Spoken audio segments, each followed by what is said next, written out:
Hey Barbie, lost your way? This is where real soldiers belong. The fluorescent lights hummed overhead in the women's changing room at Montana Training Base, casting harsh shadows across rows of steel lockers. The air smelled of industrial soap and stale sweat.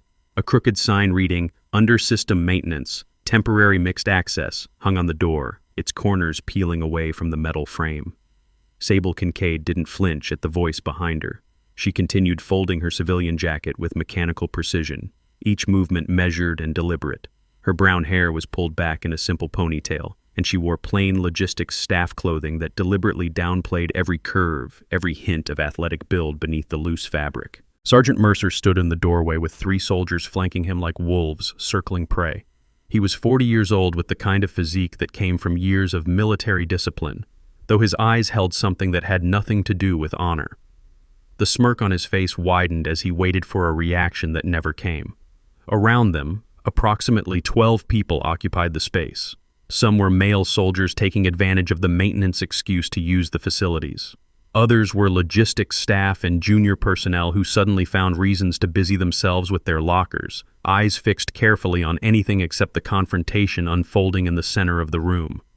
Mercer took 3 steps forward, his boots heavy on the concrete floor. The sound echoed like drum beats, marking the beginning of something inevitable. "I said, Barbie, look at me when I'm talking to you." Sable placed the folded jacket into her assigned locker. Her breathing remained perfectly even. 4 counts in, 4 counts hold, 4 counts out. The rhythm was so ingrained in her muscle memory that she didn't even think about it anymore. It was simply how her body functioned under stress, a reflex carved into her nervous system by thousands of hours of training in environments where one wrong breath could mean death. In the corner of the room, range instructor Roy Bennett paused mid-motion while changing into his duty uniform. He was 63 years old with silver hair and the kind of eyes that had seen too many wars to be fooled by surface appearances. Something about the way Sable stood made him narrow his gaze. Her center of gravity was low. Her shoulders appeared relaxed, but her feet were positioned in a way that allowed instant movement in any direction. The way she folded that jacket, completely mechanical, no tremor in her fingers despite being openly mocked by a superior-ranked soldier. That wasn't normal. Normal people shook when confronted. Normal people showed fear or anger or at least discomfort. This woman showed nothing. Roy's hand stilled on his locker door. He watched with the careful attention of someone who had spent decades learning to read body language on battlefields where misreading intent got people killed. Mercer's smirk faded slightly as Sable continued to ignore him. The silence stretched. Corporal Hayes and Private Dixon, the 2 soldiers closest to Mercer, exchanged glances. They had seen their sergeant intimidate dozens of people with that tone, that posture, that deliberate invasion of personal space. Everyone broke eventually. Everyone showed something. This woman showed nothing. The 3rd soldier, a younger private named Collins, shifted his weight nervously. He was 19 years old and had been on base for less than 6 months. Following Mercer felt like being part of the team, part of the inner circle that ran things. But something about this situation made his stomach clench with an unease he couldn't name. Mercer grabbed the towel from Sable's hand, the movement quick and aggressive. He threw it at her face with enough force to make the gesture violent rather than playful. The white fabric hit her cheek and fell to the concrete floor. "Barbie, I said look at me when I'm talking." Sable turned slowly. She bent down and picked up the towel with the same mechanical precision she had shown before. She folded it once, twice, 3 times until it formed a perfect rectangle. Then she placed it on the bench beside her locker. The entire action took perhaps 15 seconds. Throughout all of it, she did not make eye contact with Mercer. She did not speak. She simply completed the task with an efficiency that bordered on robotic. The silence was absolute. Hayes let out a nervous laugh, trying to fill the void. "Sergeant, I think Barbie here doesn't understand how things work." Dixon joined in. "Maybe she thinks this is a spa. One of those fancy places where they fold towels real pretty." The laughter spread through the group of soldiers, but it sounded forced, hollow, the kind of noise people make when they are uncomfortable and trying to convince themselves they are not. Mercer's jaw tightened. Being ignored was worse than being defied. Defiance gave him something to push against, something to dominate. This blank-faced compliance made him feel invisible, and that was intolerable. "You think you're funny?" His tone dropped lower, acquiring an edge that made several of the watching personnel take unconscious steps backward. "You think coming here playing dress-up makes you one of us?" Sable finished organizing her locker. She closed the door with a soft click that somehow sounded louder than all the shouting would have. Then she picked up her change of clothes and walked toward the shower area without acknowledging Mercer's presence at all. That was when something in Mercer snapped. He moved fast, crossing the distance between them in 2 strides. His hand shot out and grabbed Sable's shoulder, spinning her around with enough force that a normal person would have stumbled. Sable rotated with the momentum but kept her balance perfectly, her feet adjusting position with a fluidity that made the movement look choreographed. "Did I say you could walk away from me?" For the first time, Sable made eye contact. Her expression remained neutral, but her eyes held something that made Hayes take an involuntary step backward. It was not fear. It was not anger. It was assessment. Clinical. Cold. The kind of look a surgeon might give a body on an operating table, cataloging exactly where to make each incision. Roy Bennett straightened from his position by the lockers. His hand moved instinctively toward his hip where a weapon would normally rest, though of course no one carried firearms in the changing room. That instinct, that immediate recognition of a threat about to materialize, made him speak without thinking. "Mercer, stand down." Mercer shot Roy a look that promised retribution later. "This doesn't concern you, old man. Go back to your hole." Roy did not move. His gaze shifted between Mercer and Sable, and something in his combat-trained instincts screamed warnings that his conscious mind had not yet fully processed. The moment stretched. Then Sable spoke for the first time. Her tone was quiet, almost conversational. "You should let go of my shoulder." Mercer laughed. "Or what, Barbie? You going to report me? You going to cry to someone who actually cares?" "No." Sable's expression did not change. "I'm asking you to let go because if you don't, what happens next will be on camera." She nodded almost imperceptibly toward the security camera mounted in the corner of the room, its red light blinking steadily. "And you won't like how that footage plays in a court-martial." For a moment, uncertainty flickered across Mercer's face. Then his pride reasserted itself. He had an audience. He had spent years building a reputation as someone no one crossed. Backing down now would undermine everything. His grip tightened instead of releasing. "Is that a threat?" "It's a prediction." Mercer's face flushed. He turned to Hayes and Dixon. "You two, come here." They moved forward reluctantly. Whatever was happening had stopped being fun somewhere in the last 30 seconds. But disobeying Mercer would mean exclusion from the group, and on a military base, being on the outside could make life unbearable. "Hold her arms," Dixon hesitated. "Sarge, maybe we should—" "That's an order, Private." Hayes moved first, grabbing Sable's left arm from behind. Dixon followed, taking her right arm. Together they pulled her arms backward, restraining her in a position that left her vulnerable and exposed. The watching personnel in the room had gone completely silent. Jennifer Cole, a 22-year-old logistics specialist, had her phone out but kept it low, unsure whether she should be recording or pretending none of this was happening. A supply sergeant named Martinez edged toward the door, clearly wanting to leave but afraid that moving would draw attention. Mercer stepped closer to Sable, close enough that she could smell coffee on his breath and see the small scar above his left eyebrow. He placed one hand on the wall beside her head, boxing her in. "Now, Barbie, let me explain how things work here. This base runs on respect, discipline, understanding your place." He leaned in. "And your place is not here playing soldier. Your place is wherever they keep the pretty little things who think paperwork makes them military." Sable's expression remained unchanged, but her shoulders tensed slightly. Hayes felt the shift in muscle tension beneath his grip, and his stomach dropped. That was not the tension of someone afraid. That was the coiling of something about to spring. "Mercer!" Roy Bennett's voice cut across the room with the authority of someone who had commanded soldiers in actual combat zones. "This is your last chance to stop." "Or what, old man? You going to fight me? You're 60 years old and half retired." "I'm not warning you for your sake." Roy's gaze locked onto Sable. "I'm warning you for theirs." He nodded at Hayes and Dixon. Mercer laughed.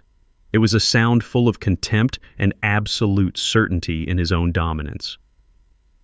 "You think Barbie here is dangerous? Look at her. She's practically shaking." But Sable was not shaking. Her breathing remained steady. 4 counts in, 4 counts hold, 4 counts out. Her pupils had dilated slightly, and her stance had shifted in a way so subtle that only someone with extensive combat training would notice. Her weight had moved almost imperceptibly onto the balls of her feet. Her hands, which Hayes and Dixon were holding, had rotated at the wrists to a position that looked submissive but was actually optimal for breaking a grip. Mercer reached for Sable's collar, intending to push her back against the lockers in a final display of dominance. He never completed the movement. Sable exploded into motion, her body twisted with a speed that seemed impossible for someone being restrained. Her left arm rotated inward, breaking Hayes's grip with a wrist lock that reversed his hold in less than a second. Before Hayes could process what was happening, his arm was bent at an angle that sent lightning bolts of pain up to his shoulder, and he was stumbling forward to avoid having his elbow dislocated. Simultaneously, Sable's right arm moved. She did not pull against Dixon's grip, which would have been ineffective against his superior strength. Instead, she used his hold as an anchor point and drove her elbow backward into his solar plexus with surgical precision. The strike was not wild or emotional. It was calculated, targeted, delivered with the exact amount of force necessary to knock the wind out of him without causing permanent damage. Dixon's grip released reflexively as his diaphragm spasmed and he doubled over, gasping for air. Collins, the third soldier who had been standing slightly to the side, moved forward instinctively to help his comrades. Sable's leg swept out in a low arc that caught him behind the knee. His leg buckled and he went down hard, catching himself on his palms before his face hit the concrete. The entire sequence took less than 3 seconds. Mercer had barely started to react when Sable's hand shot out and grabbed his extended arm. She used his own momentum against him, stepping aside and guiding him past her in a technique that looked effortless, but required perfect timing and spatial awareness. Mercer stumbled and crashed, shoulder first, into the steel lockers with a sound like a gong being struck. Then everything stopped. Sable stood in the center of the changing room in a defensive stance. Her breathing was slightly elevated but still controlled. Her hands were open, not clenched into fists, positioned for either defense or additional action depending on what happened next. Her expression had not changed at all. No anger, no satisfaction, no fear. Just that same clinical assessment, those eyes cataloging threats and calculating responses faster than conscious thought. If you're enjoying this story of justice and hidden strength, hit that like button and subscribe. You won't want to miss what happens next. Hayes was on his knees, cradling his arm. Dixon was bent over, still trying to catch his breath. Collins was pushing himself up from the floor, looking around in confusion as if he had somehow teleported to his current position and could not remember how he got there. Mercer was pressed against the lockers, his hand on his shoulder, his face a mask of shock and something that might have been recognition beginning to dawn. The room was absolutely silent except for Dixon's labored breathing. Jennifer Cole stood frozen with her phone still in her hand, the screen dark, because she had been too shocked to actually hit record. Martinez, the supply sergeant, had his hand on the door handle but seemed incapable of actually turning it and leaving. Everyone in the room understood that they had just witnessed something that defied all their assumptions about reality. A civilian logistics clerk. A woman who looked like she belonged in a corporate office or a college library. A person they had mentally categorized as weak, as prey, as someone who could be intimidated and dismissed.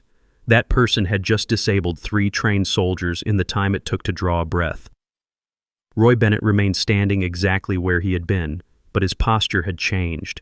His shoulders had dropped slightly and he was breathing through his nose in a way that suggested he was processing information that simultaneously confirmed and horrified him. He took 1 step forward, his eyes never leaving Sable. "What the hell was that?" Hayes managed to croak out, still clutching his arm. Sable did not answer. She lowered her hands slightly but did not fully relax her stance. Her attention was focused entirely on Mercer, who was slowly turning around from the lockers. Lieutenant Walsh burst through the door, drawn by the commotion, and a worried radio call from someone who had witnessed the beginning of the confrontation. He was 34 years old with the kind of crisp uniform and regulation haircut that suggested someone still climbing the ladder of command.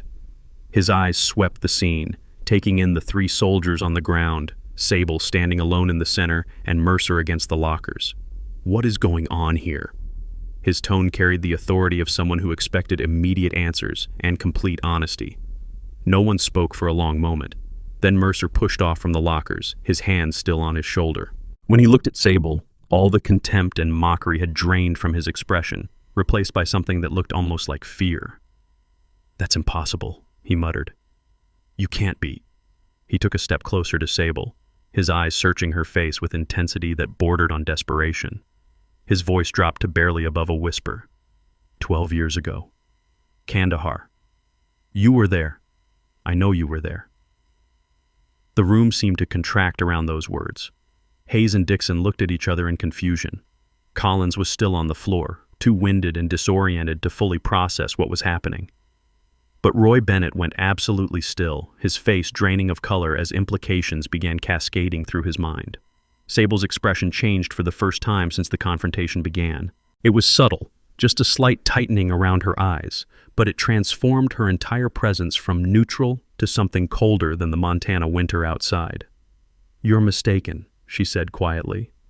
"No." Mercer's voice gained strength even as his face grew paler. "No, I'm not.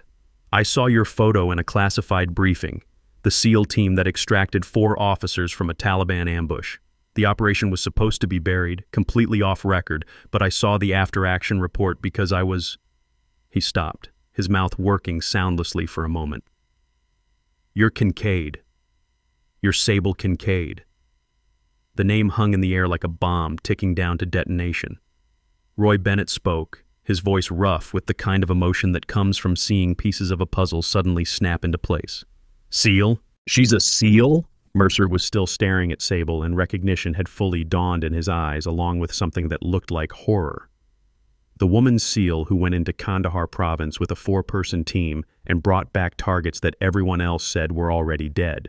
The mission that saved 4 intelligence officers and derailed an entire Taliban operation. His hand slowly fell from his shoulder. "You're her. You're actually her." Lieutenant Walsh looked between Mercer and Sable, his training warring with the impossibility of what he was hearing. Someone better start explaining right now. But Sable was not looking at Walsh.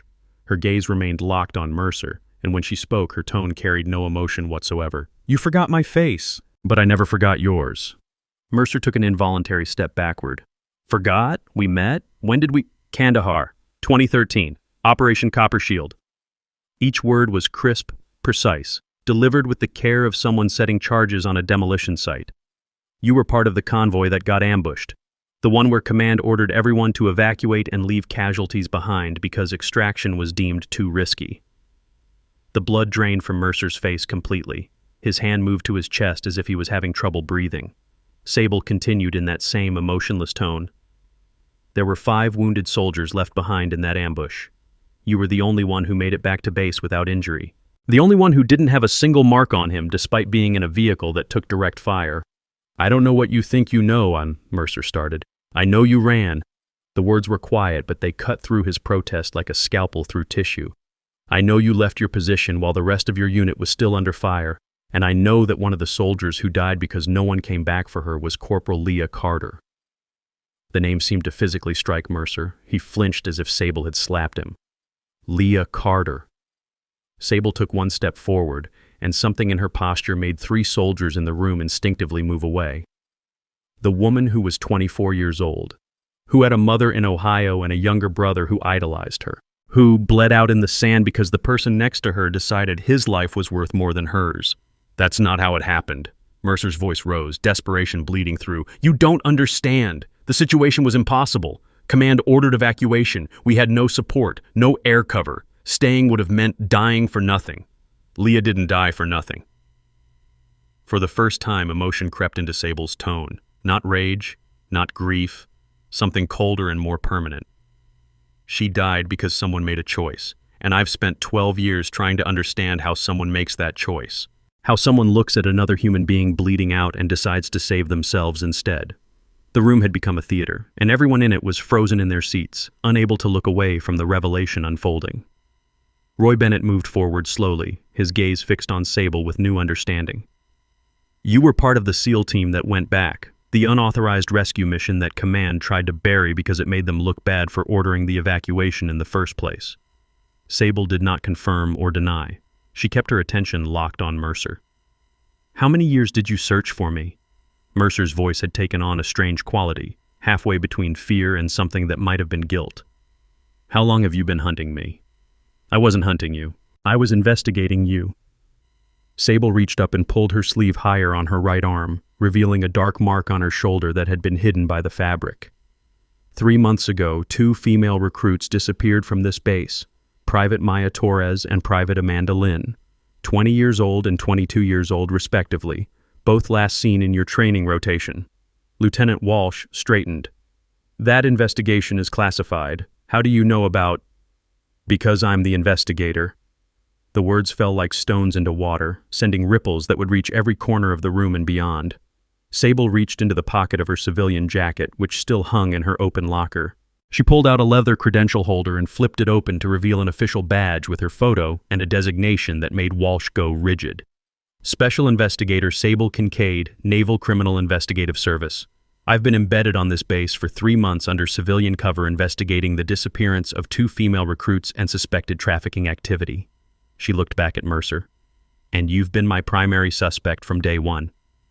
Mercer's expression cycled through shock, denial, and finally landed on desperate calculation. His hand moved toward his hip where his service weapon would normally rest, then stopped when he realized he was in a changing room where firearms were prohibited. But Walsh had noticed the gesture. His eyes narrowed. Mercer, don't even think about it. She's lying. Mercer's tone had shifted to something pleading, trying to rally support from the watching soldiers. This is insane. She attacks 3 soldiers, makes up some story about a mission 12 years ago that no one can verify, and now she's pretending to be NCIS? Come on, use your heads. The mission can be verified, Roy Bennett said quietly. Everyone turned to look at him. I served 2 tours in Afghanistan. I knew about Operation Copper Shield. It was one of those operations that officially never happened, but everyone heard rumors about. A SEAL team went into a hot zone after command had already called the evacuation. They brought back 2 casualties and confirmed 3 KIAs. He looked at Sable with something like reverence. They also brought back intelligence that prevented a major attack on a civilian center. The mission was classified because it made command look bad for ordering the original evacuation. But everyone who served in that region knew about the team that went back when everyone else ran. Mercer was shaking his head. This is insane. You're all insane. She's lying about all of it. Am I lying about this? Sable unbuttoned the top button of her shirt and pulled the collar down slightly. On her shoulder, partially visible now that the fabric had shifted, was a tattoo. It was not elaborate. No special characters or complex imagery. Just a simple design that anyone with military knowledge would recognize immediately. The SEAL Trident, the distinctive insignia awarded to those who complete basic underwater demolition SEAL training. Beneath the tattoo, the skin was marked with scarring that had the distinctive pattern of burn damage from an IED blast. The scars ran down her shoulder and disappeared beneath her shirt, suggesting the damage extended further than what was visible. Roy Bennett crossed the room in 3 strides. He stopped in front of Sable and looked at the tattoo with the careful attention of someone who knew exactly what to look for.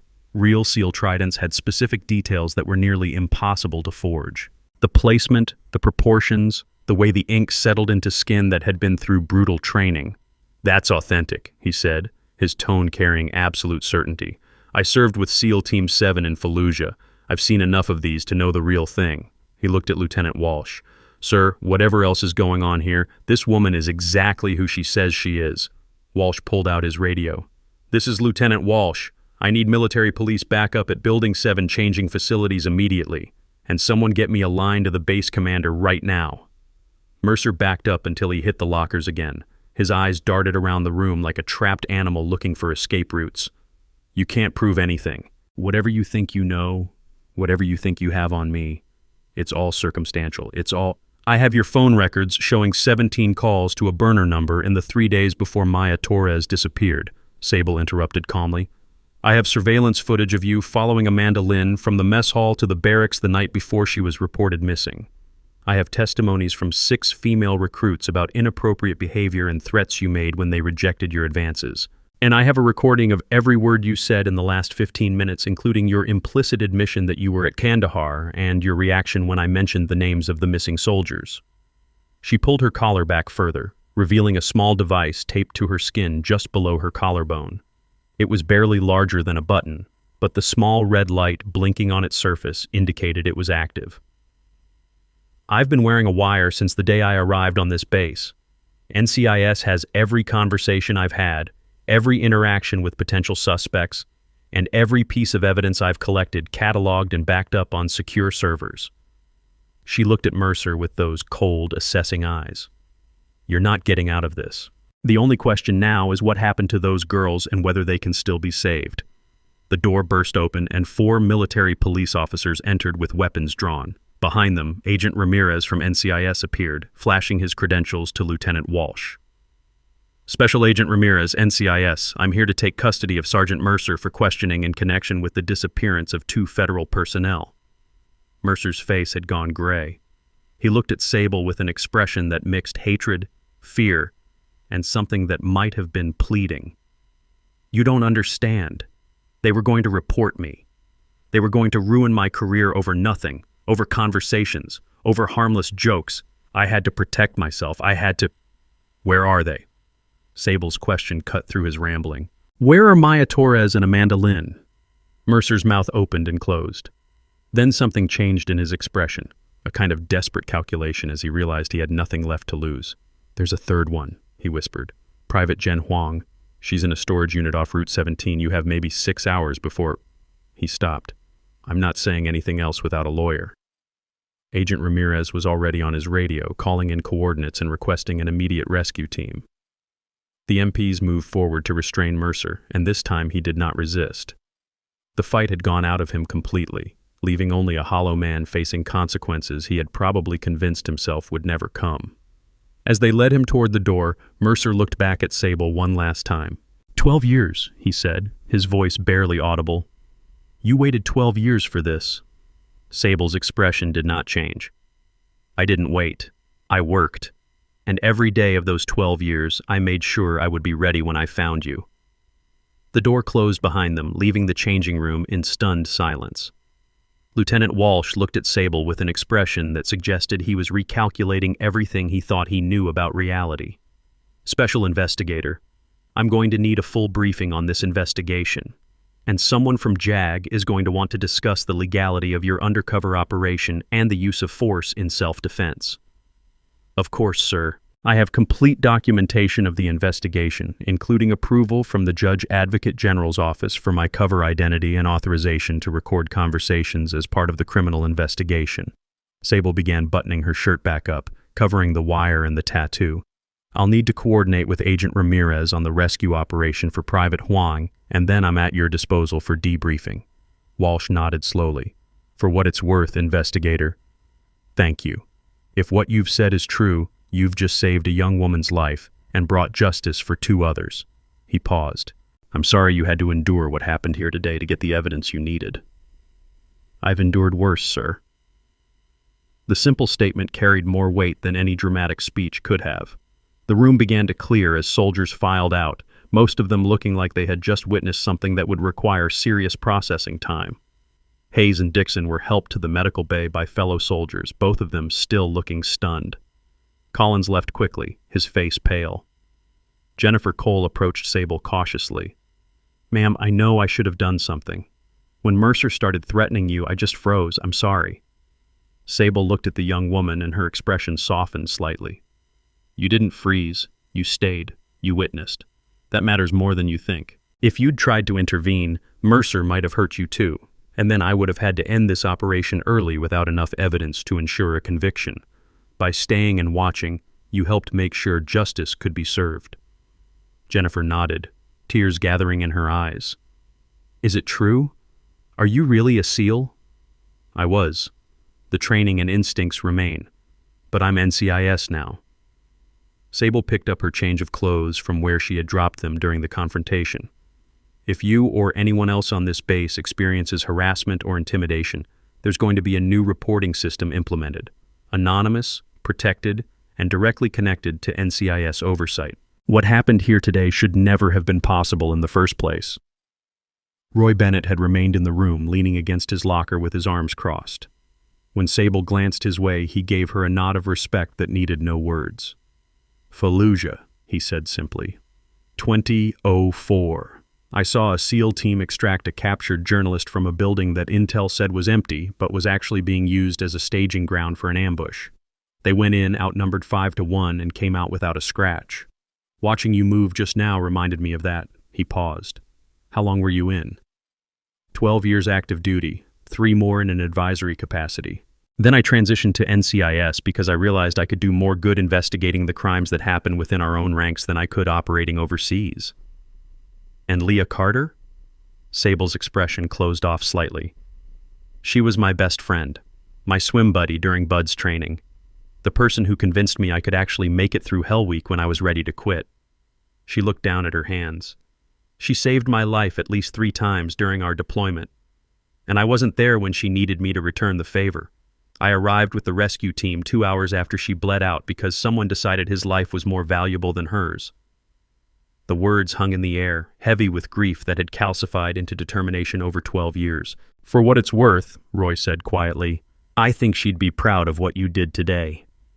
Sable did not respond. She simply closed her locker and walked toward the shower area to finally complete the interrupted task that had started this entire confrontation. As she passed Roy, he spoke again. Mercer was right about one thing. You waited 12 years. That's a long time to carry that kind of weight. Sable paused in the doorway. When she looked back, her expression was unreadable. I didn't carry it. It carried me. Every investigation, every criminal brought to justice, every victim protected. That weight kept me moving forward when everything else told me to stop. She touched the fabric over her shoulder where the tattoo was hidden again. Leah used to say that the real heroes aren't the ones who charge into danger without thinking. They're the ones who see the danger, calculate the odds, and charge in anyway because someone has to. Today, I finally got to prove that principle was worth dying for. She disappeared into the shower area, leaving Roy Bennett alone with thoughts about sacrifice, justice, and the kind of person who spends 12 years hunting a ghost not for revenge, but for the principle that no soldier should be left behind, even in memory. Outside the changing room, the base was beginning to stir with rumors and shock as news of Mercer's arrest spread through official and unofficial channels. An NCIS rescue team was already en route to the storage unit where Private Jen Huang was being held. And in offices from Montana to Washington, D.C., officials were beginning to process the implications of an investigation that had just blown open a trafficking operation that might extend far beyond one corrupt sergeant at one training base. But inside the changing room, there was only silence and the distant sound of running water as Sable Kincaid finally washed away 3 months of playing a role. 3 months of enduring harassment and contempt. 3 months of being called Barbie by people who had no idea what kind of person stood behind that dismissive nickname. The person who had survived 12 years as a Navy SEAL. The person who had gone back into hell when everyone else retreated. The person who never forgot a fallen comrade and never stopped fighting for justice, no matter how long it took or how much it cost. The person Mercer and his accomplices should have feared from the moment they decided to underestimate her. The name hung in the air like a declaration of war. Mercer's hand slowly fell from his shoulder. His eyes searched Sable's face with the desperation of someone trying to solve a puzzle that had just revealed itself to be a trap. Around them, the changing room had transformed from a space of casual intimidation into something that felt more like a courtroom waiting for verdict. 12 years ago, Mercer whispered, backing up until his shoulders hit the lockers again. Kandahar, Operation Copper Shield, Copper. You were part of the SEAL team that came back for the casualties. Sable's expression remained unchanged, but her posture shifted almost imperceptibly. Roy Bennett, watching from his position near the wall, recognized the stance immediately. It was the coiled readiness of someone preparing for violence while appearing completely calm. You remember the operation name? Sable said quietly. Do you remember the people? I remember. Mercer's voice cracked slightly. I remember the ambush, the IED, the convoy getting torn apart. I remember command ordering immediate evacuation because air support wasn't available and we were outnumbered. And what else do you remember? Mercer's face had gone gray. I remember following orders, getting to safety, doing what any rational person would do in that situation. That's not what happened. Sable took one step forward. The movement was smooth, controlled, but something about it made Hayes and Dixon, still recovering on the floor, instinctively scoot backward. Let me tell you what actually happened. Let me show you what I remember. The fluorescent lights seemed to dim, or perhaps it was just that everyone's attention had narrowed so completely onto Sable's words that the physical world began to fade. Kandahar Province, June 15, 2013, 103 degrees, sand everywhere. Convoy moving through territory that intelligence said was clear but wasn't. Flashback. Scene 1. The screen of memory flickered to life behind Sable's eyes, and her voice took on a quality that suggested she was no longer fully present in the Montana changing room. Kandahar, dust clouds rising from Humvee tires. The lead vehicle hit the IED first. The explosion was massive, a column of fire and smoke that sent metal fragments spinning through the air like deadly confetti. The blast wave knocked soldiers off their feet even 50 yards away. Mercer, younger then, 28 years old, with less gray in his hair and more certainty in his eyes, was in the third vehicle. The IED tossed his Humvee sideways. It rolled once, twice, came to rest on its side with wheels still spinning uselessly. He crawled out through the shattered windshield, cutting his hands on glass but not seriously injured. Around him, chaos. Gunfire from the ridgeline. Taliban fighters who had been waiting for exactly this moment. Soldiers screaming for medics, for ammunition, for someone to tell them what to do. And there, 20 feet away, Corporal Leah Carter. She had been thrown clear of the second vehicle when it exploded. Her left leg was bleeding heavily. She was trying to crawl toward cover, leaving a trail of red in the sand. She saw Mercer, made eye contact, reached out one hand. "Mercer!" Her voice cut through the gunfire. "Help me!" Mercer looked at her, looked at the ridgeline where muzzle flashes indicated Taliban positions, looked at the route to safety, a depression in the terrain that would provide cover from direct fire. The calculation happened in his eyes. Leah saw it. The moment when he chose himself over her, he turned and ran, not toward her, away from her, toward the depression, toward safety, toward survival without the weight of someone else's life slowing him down. Leah's hand dropped to the sand. Her expression wasn't anger. It was understanding, the terrible final understanding that she had been abandoned. Flashback. Scene 2. 2 hours later. The official evacuation was complete. The site was supposedly empty except for casualties that command had written off as unrecoverable. But a 4-person SEAL team inserted anyway, unauthorized, against direct orders. Because someone had to go back. Sable, 10 years younger but with the same cold determination in her eyes, moved through the ambush site with her team. They found Leah 40 minutes into the search. She was still alive, barely. Sable dropped to her knees beside her friend. Leah's face was pale, her breathing shallow. Too much blood lost, too much time passed. Even with immediate medevac, the chances were almost zero. But Sable tried anyway, applied pressure to the wound, called for extraction, held Leah's hand and willed her to hold on just a little longer. Leah's fingers tightened around Sable's. Her lips moved and Sable leaned close to hear the whisper. "Tell my mom." "I tried." The last breath rattled out. The fingers went slack, and Sable was left holding the body of her best friend, the person who had kept her going through Hell Week, who had promised they would always watch each other's backs. In Leah's other hand was a challenge coin, the one they had received together after completing their first deployment. On it, engraved around the SEAL trident, "Never leave a fallen comrade." The coin was slippery with blood that would never completely wash away. The changing room snapped back into focus. Sable's voice had never wavered during the telling, but her eyes held something that made even Mercer flinch. "You left her to die," Sable said simply. "You made a choice." And Leah Carter, who was 24 years old and had a mother who waited every day for letters, died alone in the sand because you decided your life mattered more than hers. Mercer's back was pressed flat against the lockers. "That's not fair. You weren't there. You don't know what it was like. The fear, the chaos. I was following orders to evacuate. You were the only member of your unit who made it back without injuries. The only one who didn't try to help anyone else. The only one who ran." Sable's tone remained emotionless, which somehow made the words cut deeper. "And then you wrote a report saying you provided covering fire for wounded soldiers before retreating. You claimed you were a hero. You got a commendation for it." The room was absolutely silent. Lieutenant Walsh had his hand on his radio but seemed frozen, unable to process what he was hearing. Jennifer Cole had tears streaming down her face. Roy Bennett looked like he wanted to intervene but knew this moment belonged to Sable alone. "I've spent 12 years searching for you," Sable continued. "Not for revenge, for understanding. I needed to know what kind of person makes that choice. What kind of person looks at another human being who needs help and chooses to run. And now you know?" Mercer's voice was barely audible. Now I know you're exactly the kind of person who would prey on female recruits, who would make them disappear when they threaten to report you, who would do anything to protect yourself regardless of who gets hurt. Sable's hand moved to her collar, adjusting it slightly, because that's what cowards do. They hurt people who can't fight back. They hide behind authority and rank, and they keep getting away with it until someone makes them stop. Mercer's face cycled through emotions: fear, shame.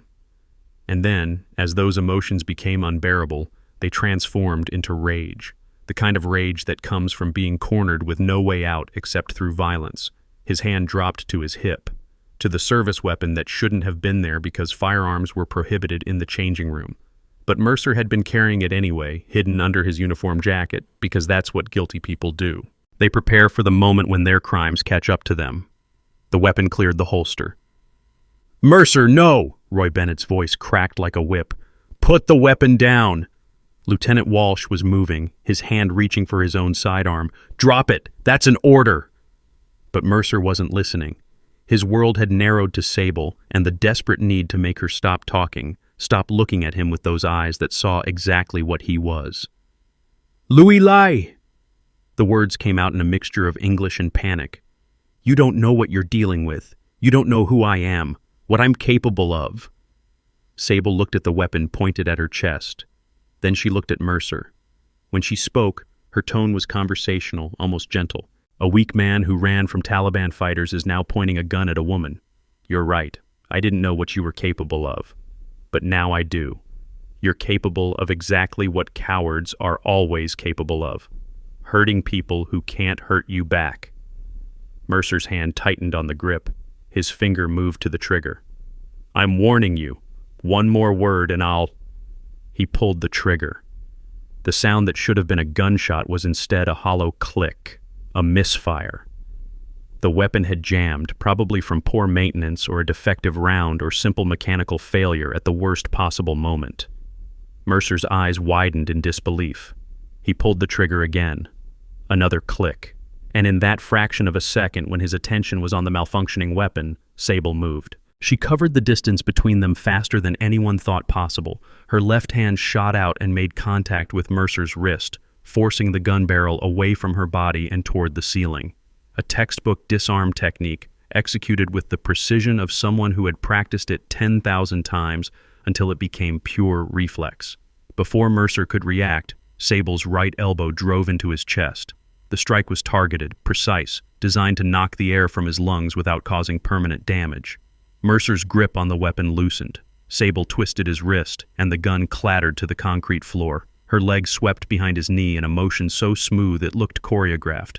Mercer went down hard, his back hitting the floor with force that drove whatever remaining air from his lungs. Sable followed him down, her body moving with the controlled aggression of someone who had trained in combat for 12 years. Her arm wrapped around his throat in a rear naked choke, not tight enough to cut off blood flow, but secure enough that any attempt to escape would be futile.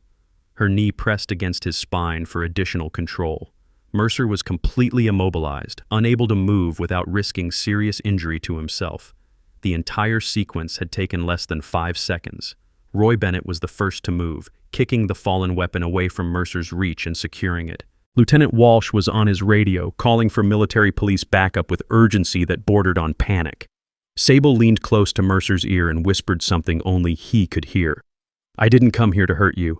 I came here to finish the promise I made to Leah, the promise that no one else would be left behind, that cowards would face consequences, that justice would come, even if it took 12 years.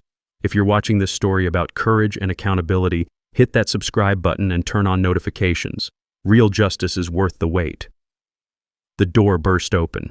4 military police officers entered with weapons drawn, followed immediately by a man in a dark suit who flashed credentials that identified him as Agent Ramirez from NCIS. "Nobody move. Naval Criminal Investigative Service." Sable remained in position, maintaining control of Mercer until the MPs could apply restraints. Only when they had him secured did she release her hold and stand up, her breathing slightly elevated but otherwise showing no sign of the violence that had just occurred. Agent Ramirez looked at the scene with the expression of someone who had arrived expecting chaos and found it neatly contained instead. His gaze settled on Sable. "Special Investigator Kincaid. Good timing on the takedown." Sable reached into her collar and carefully removed the small recording device that had been taped to her skin. She handed it to Ramirez. Every word of the last 30 minutes is on there, including his implicit admission of involvement in the missing soldiers case and his attempt to use deadly force against a federal investigator.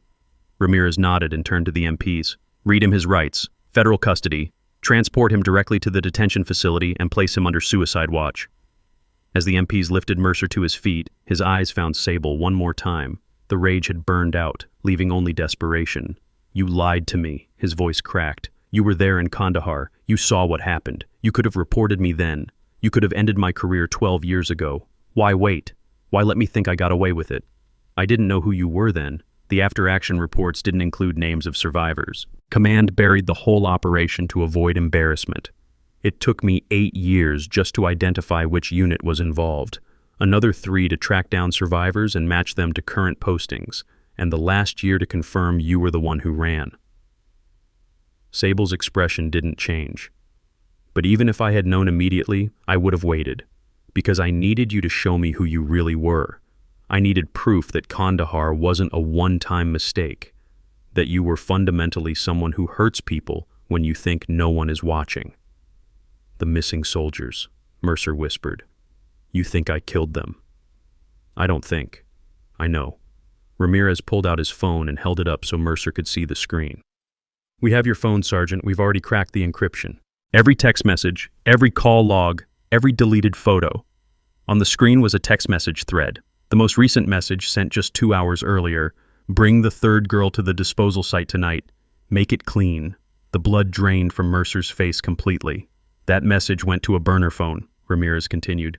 But we tracked the burner to a storage facility off Route 17. We have a rescue team en route right now. He looked at his watch. They should be breaching the location in approximately 3 minutes. The changing room had transformed into something that felt like a war room. Lieutenant Walsh was coordinating with base security. Roy Bennett had positioned himself near the door, preventing anyone from entering or leaving. Jennifer Cole was still recording on her phone, tears streaming down her face but her hands steady. Ramirez's radio crackled. Rescue 1 to command. We are at the storage facility, preparing to breach Unit 217. Everyone froze. The seconds ticked by with agonizing slowness. Rescue 1 to command. We have visual on the target unit. Proceeding with entry. 15 seconds. Rescue 1 to command. We are inside, searching now. 30 seconds that felt like hours. Then, we have her. Repeat, we have located the victim. Female, early 20s, restrained but breathing. She's alive. Repeat, Private Jen Huang is alive and conscious, requesting immediate medical transport. The relief that swept through the room was almost physical. Lieutenant Walsh closed his eyes and let out a breath he seemed to have been holding since the operation began. Roy Bennett's shoulders dropped. Even the MPs holding Mercer relaxed slightly. Sable's expression finally changed. Not a smile, just a subtle easing of the tension that had held her features rigid since the confrontation began. She touched the pocket where Leah's challenge coin rested. One more person not left behind. Mercer was staring at the floor, his face a mask of defeat. There are others involved. I didn't do this alone. If I tell you their names, if I cooperate, will that help me? That depends on what you tell us, and whether it leads to more victims being saved, Ramirez said. But right now you're facing federal charges that include murder, kidnapping, and attempted murder of a federal officer. Your cooperation might reduce your sentence from life without parole to just life. That's the only deal on the table. The MPs led Mercer toward the door. As he passed Sable, he stopped and looked at her with an expression that might have been remorse or might have been self-pity. I loved her, you know, Leah. We were together before the deployment. She broke up with me 2 weeks before Kandahar because she said I was too selfish, too focused on myself. Maybe if I had listened. Maybe if I had been different. His voice trailed off. Sable's eyes widened slightly. This was information she hadn't known. A piece of the puzzle that made the betrayal even more personal, even more devastating. You loved her, Sable repeated quietly. And when she needed you most, when she was bleeding out 20 feet away from you, you ran. That's not love. That's possession. You wanted her on your terms when it was convenient for you. And when loving her meant risk, meant sacrifice, you chose yourself. Mercer opened his mouth to respond, then closed it. What was there to say? She was right. They both knew it. Take him out of here, Ramirez ordered. The door closed behind Mercer and the MPs, leaving the changing room in stunned silence. Agent Ramirez turned to the remaining personnel. Everything that happened in this room is now part of an active federal investigation. You will all be interviewed individually. You will not discuss this case with anyone outside of official channels. Understood? Nods all around. Lieutenant Walsh, I need access to your security footage and a private space for interviews. Investigator Kincaid, I need your wire recording and a full debrief. Everyone else, stay available. We'll call you when we're ready. The room began to clear. Hayes and Dixon were helped out by medics who had been standing by. Collins left quickly, still looking shell-shocked. Jennifer Cole approached Sable before leaving. "Thank you," the young woman whispered, "for saving Jen, for stopping him, for being brave enough to do what needed to be done." Sable nodded. "Make sure you take care of yourself. What you witnessed today will stay with you. Talk to someone if you need to. Don't try to process this alone." When everyone except Sable, Ramirez, and Roy Bennett had left, Ramirez pulled up additional information on his tablet. "We found the bodies of Maya Torres and Amanda Lynn buried at the storage facility. Forensics is processing the scene now. Preliminary evidence suggests they were killed within days of their disappearance. Mercer and at least 2 accomplices are implicated. We're bringing in Corporal Vincent Shaw and Staff Sergeant Marcus Chen for questioning." "How did you identify the accomplices so quickly?" Roy asked. "Phone records, financial transactions, and the fact that Mercer panicked and started calling them as soon as Investigator Kincaid began asking questions 3 months ago. Criminals always think they're smarter than they are. They always make mistakes." Ramirez looked at Sable. "Your patience paid off. If you had moved sooner, we might have gotten Mercer, but not his network. Now we're dismantling the entire operation." Sable pulled out Leah's challenge coin and held it for a moment. "Leah taught me patience. She used to say that in combat, the person who stays calm longest usually survives. I applied that principle to investigations. Stay calm, build the case, wait for the moment when the target has nowhere left to run, then move." She'd be proud of what you accomplished today. She'd be alive if Mercer had made a different choice 12 years ago. But at least now her death means something. It drove me to become someone who stops people like him. That's not the memorial she deserved, but it's the one she got. Roy Bennett stepped forward and extended his hand. "Investigator, it's been an honor. If you ever need a witness statement or someone who understands what you do, you have my contact information." Sable shook his hand. "Thank you for trying to intervene. Most people would have stayed silent. Most people didn't serve in combat zones where silence gets people killed. I learned a long time ago that standing up to bullies is everyone's responsibility, not just the people with badges." He left, and Sable was alone with Ramirez. "How are you really doing?" he asked quietly. 12 years hunting this man. Finally getting justice. That's not a small thing. I'll process it later. Right now there are still accomplices to interview and evidence to secure." Sable straightened her shoulders. "The mission isn't over until everyone responsible faces consequences." Spoken like a true SEAL. "Once you're done here, take some leave. Rest. You've earned it. I'll rest when the trial is over and Mercer is sentenced. Until then, I work." Ramirez nodded, understanding that some people needed motion to process trauma. Stopping meant feeling, and feeling meant facing 12 years of grief that had been channeled into purpose.